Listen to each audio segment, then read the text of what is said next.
Hi. Let's know few details about Dr. Rupali Basu, an expert in healthcare sector in India, and who is currently the director and CEO of Woodlands Multi-Speciality Hospital Limited, Kolkata. We all know. Now, I would request ma'am to tell me few notable things which she did. She's also associated with few social works. I would like her to explain me that what she is into, what are her corporate contribution. Ma'am, to you. Yeah, hi. Thank you. Hi. Thank you very much for having me. Um, this International Women's Day 2021, let's wish everyone and celebrate all women on this particular day. We do have Women's Day every day, but in this particular day, we kind of look at the past, look at what we have done in the past, and what we can do, how our dreams will soar in the future. So it's very important to be celebrating International Women's Day for me. Yes, I have been in the healthcare sector for a long time, 30 years to be exact. And my specialization is hospital management and quality systems. So I see that how hospitals of today, which are very complex ecosystems, ecostructures, how to make them work well by using standard treatment guidelines, protocols, processes, standardization, and to the standardization to the best possible care in the world. So that's my work in the hospitals. I've done that for many hospital groups. I'm considered as a turnaround and a transformation person. So I've worked with Apollo Group, I worked with Kothari Medical Center earlier, I have worked with Wokhart Group, which has become now Fortis in Calcutta. I am now working with Woodlands. So this is how my work is. At the same time, I do work for the industry, and as you know, there are economic sectors, and I work with health, education, skill. Worked with the government of West Bengal for 4 years. We developed the Bengal Global Business Summit. I was part of the industry committee, and the top industry committee, which is top 20 businessmen of the state put together have created the Bengal Global Business Summit. I was there. Then, of course, so we work with the business chambers a lot, the Bengal Chamber and Commerce and Bengal Chambers, the Indian ICC, CII, Confederation of Indian Commerce and Industries. All these chambers are important for us to pass on the thought processes, because these are the the organizations which actually create policies for the government of India and the states, so that you help navigating the new thoughts on economy. So I work with them a lot. I do also work in several companies as an independent director, and sits on the boards of few companies. I do have also social work with blinds through my our NGO called Welfare Society for the Blind. I do have interest in heritage, so heritage buildings, and we have a group called Calcutta Heritage Collective. I'm a trustee in that. Then I also work with something which is my passion, is designing sarees. So I do work with the heritage. I also call them heritage work, which embroideries and block print, katha, different kind of jewelry, kaj, zari work, as well as handwork, embroideries, which has happened in our part of the country, and we call it the Bengal fashion heritage. So I do work with that too. So that's the in short. Amazing. Ma'am, আমাদের কিছু questions আছে. Questions is not only from us, it is from many people. Basic questions, আপনি comfortably answer করতে পারেন. First question is, women belongs in all the places. People say their decision is very important in order to progress in life. So how can you put that in your personal space as completely professional space also? So women, we are one half of the human beings. We are the ratio is almost 1:1. And so in life, every area, be it at families or at the family level, or be it at the work level or at the societal level, everywhere there are lots of decision makings do happen. Absolutely. And we are there very much in every decision making. I think I personally think that the role of women in families is as important as at workplaces, as at society. Every area we must put in our thought processes, which we think is right, and through our education and our experience, what we gathered that this is what is right, and we should be able to put on that thought process into the decision making. Many times we take a step back and let others take the decision making. I think that we must come across and be part of the decision making in every area of life. Okay, so she says that we must move ahead, give others space, but at least put our decisions on a foremost level, right, ma'am? Absolutely. Great, great.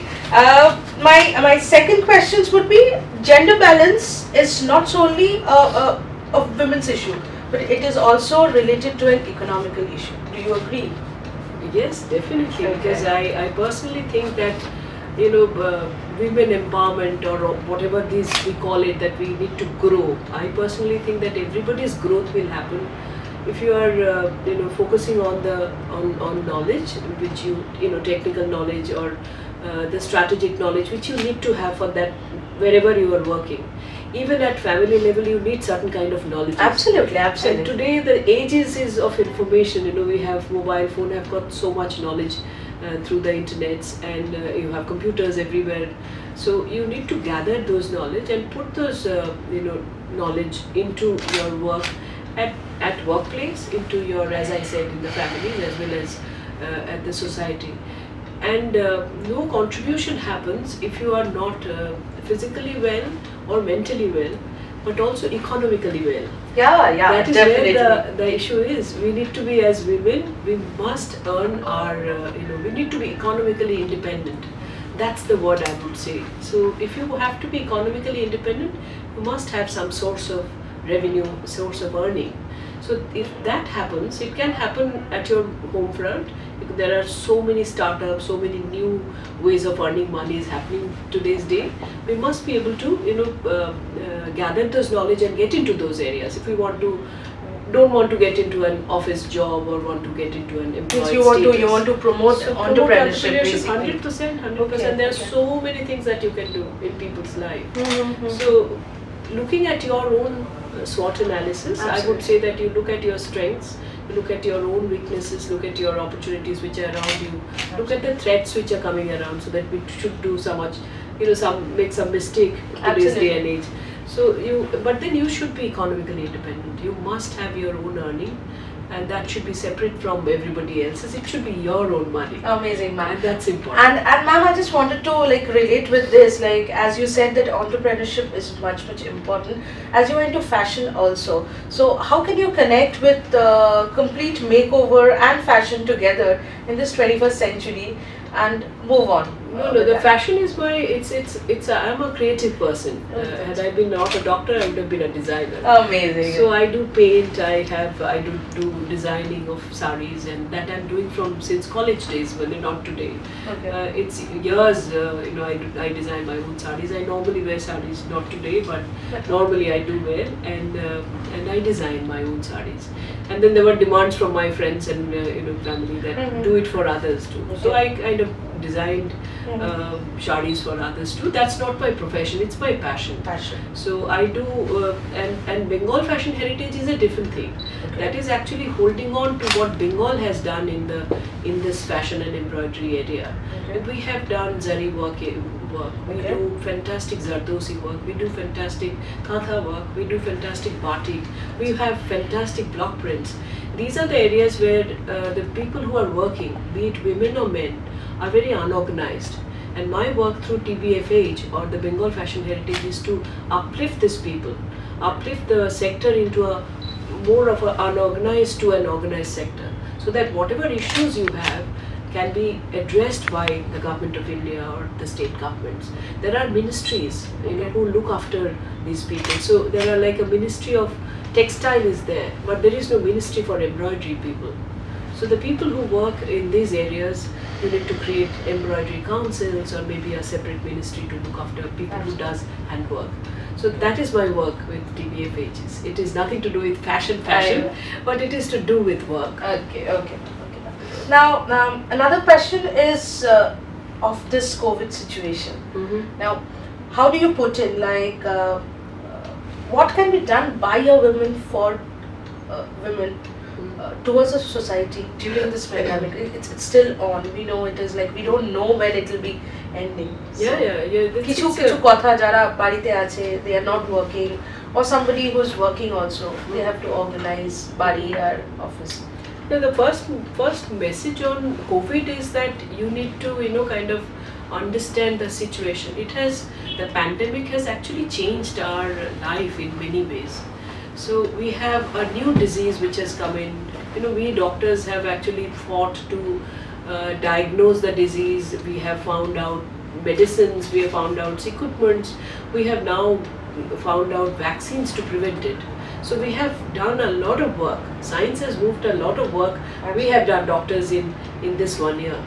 But then that is to kind of take care of the disease and diseased people, but at the end also prevent others to not to get diseased. But with that, there is also a lot of effect on the society at large. So our role, women's role in managing that society is very vital. Absolutely. So I would say that as women, we should tell everybody to be safe. So we should not not wear masks in public places. We should not crowd. We should wash our hands and sanitize as much as possible. I say 10 to 12 times a day.